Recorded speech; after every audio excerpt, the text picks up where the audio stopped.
आज हम पैंट में जेब कैसे लगाते वो आपको मैं बताऊंगी। तो पहले मैंने इस तरह से कपड़ा कट कर लिया है। तो आपको कपड़ा कितना रखना है वो मैं आपको बताऊंगी। तो कहने का मतलब जैसे ये पूरा मैंने इस तरह से कपड़ा लिया है चौरस में, तो इसको मैं ऐसे मोड़ दूंगी। मैं इस तरह से लंबाई आपको लेके दिखाऊंगी कि इसकी लंबाई और चौड़ाई कितनी है। तो मैंने लंबाई 13.5 रखी है और चौड़ाई है 7 की।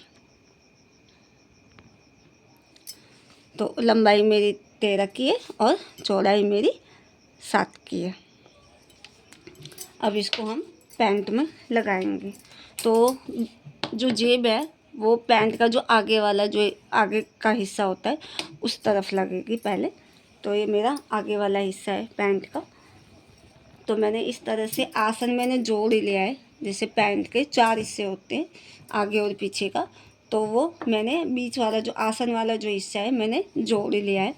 तो आगे वाले जेब पर आप दोनों तरफ भी इसी तरह से लगा सकते हो। आपकी मर्जी, आप कैसे भी लगाओ, एक तरफ लगाओ, दोनों तरफ लगाओ।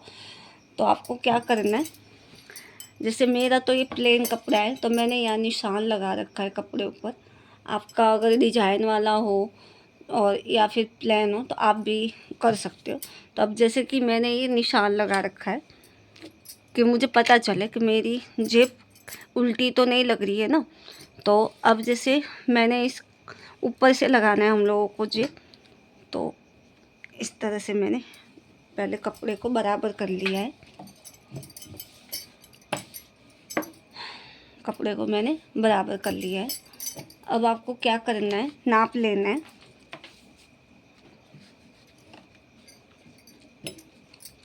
ऊपर से आपको 2 इंच छोड़ देना है। 2 इंच का निशान लगाना है।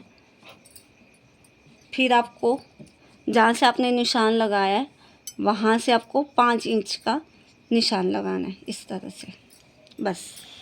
और आधा इंच जहाँ आपने निशान लगाया है तो आपको आधा इंच ऊपर से इस तरह से लगाना है और आधा इंच यहाँ नीचे से इस तरह से लगाना है।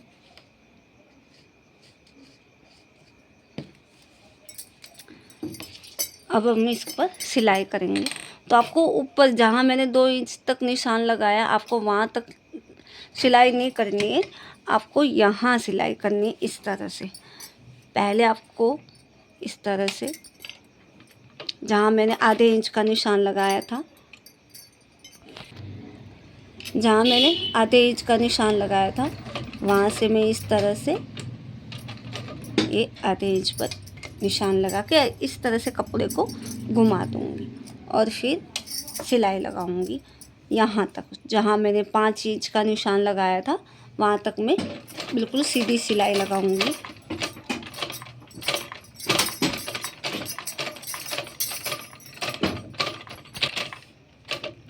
इस तरह से मैंने जहाँ पर 5 इंच का निशान लगाया था मैंने वहीं पर रोक के जहाँ आधे इंच का जो निशान था वैसे ही मैं सिलाई लगा के बाहर निकल जाऊँगी इस तरह से।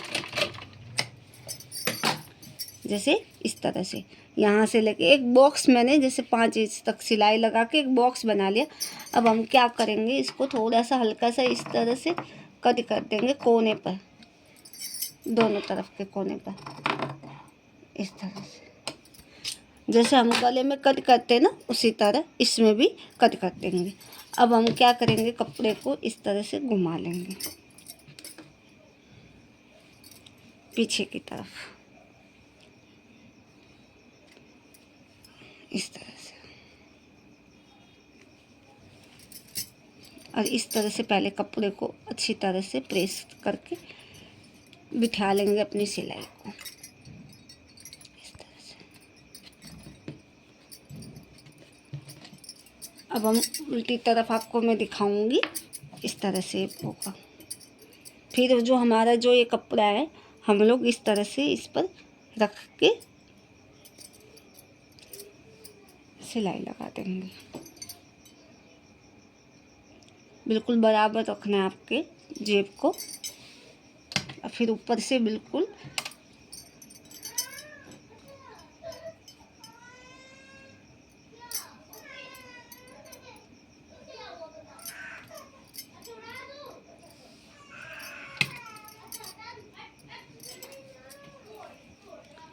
पहले हम इसमें इस तरह से इसके ऊपर सिलाई लगा देते हैं कि हमारी सिलाई थोड़ी सी अच्छी दिखे, जेब हमारी जो बन रही है वो अच्छी दिखे। तो इस तरह से मैं जेब के ऊपर इस तरह से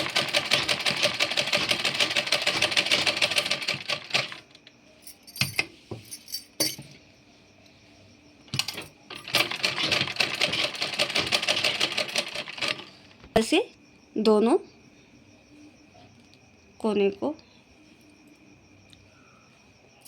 पीछे से इस तरह से बन जाएगा। तो हम लोगों को नीचे भी तो जेब हमारी खुली है ना, तो इसको पहले हम इस तरह से सिलाई लगा लेंगे नीचे की तरफ, इस तरह से।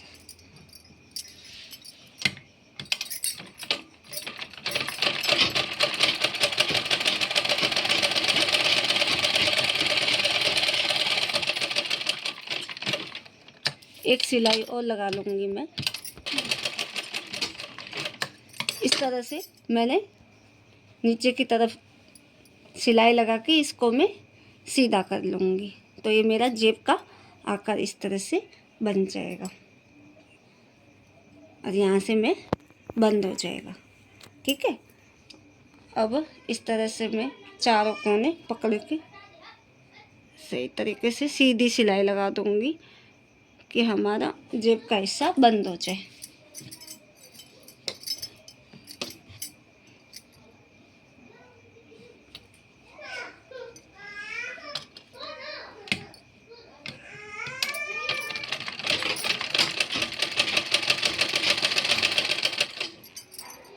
आपको सीधी सिलाई लगानी है, बिल्कुल आसान है जेब लगाना।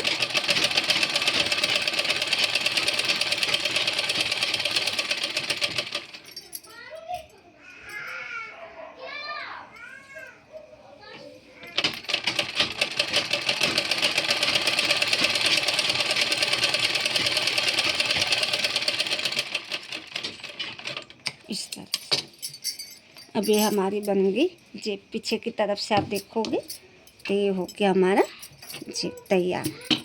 अब जैसे मैं आपको डाल के भी दिखाती हूँ हाथ कि किस हिसाब से बना है। अब जैसे ये हमारा पूरा 5 इंच में आप आराम से एक हाथ डाल सकते हो, उतना जेब और अच्छी तरह से भी लग रहा है। ठीक है। ये मेरा अस्तर वाला बाग है। आप कपड़े का भी अपनी मर्जी, आप कैसा भी बनाओ। मेरे पास कपड़ा कम हो रहा था तो मैंने अस्तर का ही लगाया है, लेकिन आपके पास अगर कपड़ा है तो आप कपड़े का ही लगाओ, थोड़ी मजबूती रहेगी। लेकिन अगर आपको ये वीडियो अच्छी लगी हो तो आप मुझे लाइक और कमेंट ज़रूर करना और चैनल को सब्सक्राइब ज़रूर करना।